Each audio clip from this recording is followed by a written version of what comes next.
नाही, पण त्यांच्या बाजूने मीच बोलणार आहे. काय प्रॉब्लेम आहे? मला नाही बोलायचं मग तुमच्याशी. एक मिनिट. हॅलो, हो इथे बघा. हो हॅलो. एकतर तुम्ही चुकीच्या पद्धतीने अवॉर्ड डिक्लेअर करता, वर आम्हाला ॲटिट्यूड दाखवताय. शांत बसा. काय चाललंय तुमचं? मॅडम तुम्ही बसून घ्या ना. बसा. प्रीतम सर, काय चाललंय तुमचं? शांत व्हा ना जरा. काय चाललंय म्हणजे काय? अगं ॲटिट्यूड दाखवते. एक मिनिट थांब तू. हॅलो, तुम्ही इथे येऊन ॲटिट्यूड नाही दाखवायचा मला. तुम्ही चुकीचा अवॉर्ड डिक्लेअर केला, आमची काही चूक नाही आहे सगळ्यात. बरोबर, कारण तुम्हाला तर तो अवॉर्ड चोरून घ्यायचा होता ना. काल तुम्ही जशी माझी पर्स चोरली तसं. काय हो, एवढे श्रीमंत आहात तुम्ही, एवढं मोठं घर आहे तुमचं, आणि तरी चोरी करायला लाज नाही वाटत का हो तुम्हाला? प्रीतम सर, तुम्ही चोरी नाही ग पारू, कशी करेन मी चोरी? एक मिनिट. एकतर काल पण माझी काही चूक नव्हती. तुम्हाला सभ्य माणूस आणि चोर याच्यात फरक नाही करता आला. माझी काय चूक आहे? तुम्हाला माहिती आहे का तुम्ही किती मोठा घोळ घालून ठेवलाय ते? आणि वर इथं ना मला ॲरोगन्स दाखवताय तुम्ही. हे बघा, यात माझी काही चूक नाहीये. एक मिनिट. काय झालं? अरे या त्या गावातल्या मॅडम आहेत. म्हणजे आधी मॅडम होते, आता अवॉर्ड कमिटीमध्ये काम करतात. आणि यांनी सगळं घोळ घालून ठेवलं. खुशाल म्हणतात अवॉर्ड नाही घेतलं तरी चालेल. म्हणजे प्रीतम सर, एक मिनिट, मी कधी तुम्हाला असं सांगितलं की मी अवॉर्ड कमिटीमध्ये काम करते? मी इकडे आदित्य किर्लोस्कर सरांना भेटायला आली. हो, मी आदित्य किर्लोस्कर. बोला. हॅलो सर, ॲक्च्युली मी ना इथे MA करायला आली आहे आणि तुमच्याच एका स्कूलमध्ये रिसर्च टीममध्ये काम करणार आहे. ओ येस, राईट. तुमचं ॲडमिशन आणि राहण्याची व्यवस्था वगैरे झाली आहे का? होऊन जाईल सर 2-3 दिवसात. ओके. प्रीतम हे आपल्या स्कूल प्रोजेक्टमध्ये काम करणार आहेत. शहरात नवीन आहेत, त्यामुळे यांची राहण्याची व्यवस्था वगैरे बघशील? बघतो ना. भाई बोला, भगवान बोला. बस. हॅलो सर, या. मी कमिटी अवॉर्डमधून आलोय. तुमच्याकडून काही कॉल गेलं होतं, काही प्रॉब्लेम झालाय का? Yes please have a seat. Sir, मी पण येते ना. Okay fine. Pritam please assist her. Okay, thank you. या, येस बोला. 15 दिवस आधीच तुम्हाला सांगितलं सर. माहित नाही सर तुमच्यापर्यंत कसं पोहोचलं नाही. एनिवे, हे अवॉर्ड आईसाठी खूप महत्वाचं आहे, त्यामुळे मी येईन संध्याकाळी. Okay sir, thank you. येतो मी. हॅलो, कुठे जाताय? बसा. तुमच्याशी बोलायचंय. त्यांची काही चूक नाही, ते क्लिअर आहेत. अरे हे इन्फॉर्मेशन आपल्यापर्यंत कशी पोहोचली नाही हे माहित नाही. त्यांना जाऊ दे. Sir please. थँक्यू.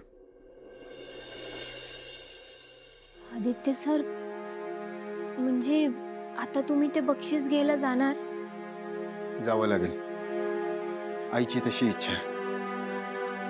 यावर एकच पर्याय, तो म्हणजे या फंक्शनच्या आधी आईला सगळं सांगावं लागेल. आईशी कॉन्टॅक्ट होत नाहीये.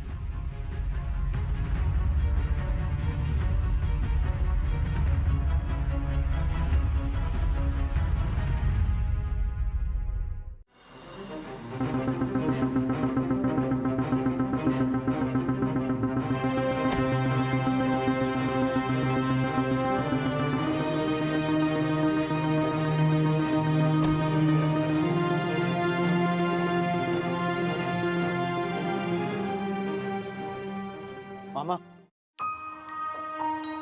तुम्ही कुठे चालले? तुम्ही पण या ना आमच्यासोबत. नाही नको.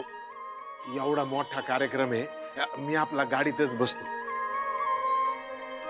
मारुती मामा, तुम्ही पण आता एका इंटरनॅशनल मॉडेलचे वडील आहात. मोठेच आहात तुम्ही पण. चला. आता या ड्रायव्हरला मध्येच घ्यायची काही गरज होती का? ना. आज त्या नॉनसेन्स ड्रायव्हरला येऊच द्या.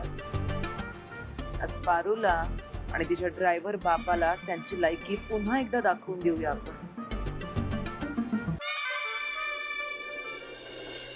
बा, अरे समजे एवढं बोलतायत तर चल ना आमच्या बरोबर. भारत, ह्यो कार्यक्रम माझ्यासाठी बी मोठा आहे. मी बी नाही बघितला कधी. मला अवघडल्यासारखं होईल र. बा, तू माझ्या बरोबर असलास ना तर मला बरं वाटेल. चल ना, अगं पण चल ना बा. बर बर, मी एवढी गाडी पार्क करून येतो. तोपर्यंत तुम्ही वा मोर. तुम्ही समजे पुढे व्हा, मी बाला घेऊन येते. आलोच. इथपर्यंत मी एकटीच नाही आले. प्रत्येक वेळी माझ्या पाठीशी तूच होतास. माहित आहे, तू आमच्यापासून लांब होतास, पण तुझा यो हात कायम आमच्या डोक्यावर होता. आणि बा, ज्याच्या डोक्यावर त्याच्या बाचा हात असतो ना, त्याला आयुष्यात मोठं होण्यापासून कधीच कुणी बी नाही रोखू शकत. आणि बा बघ ना, घनदाट जंगलात बी झाड वाढत असताना ते उंच उंच लांब लांब जात असते. आभाळाला शिवायचा प्रयत्न करत असते, पण त्याची माती, त्याची जमीन त्या झाडाच्या मुळांना घट्ट धरून ठेवते. त्यामुळं त्या झाडाला उंच वाढायची ताकद मिळते.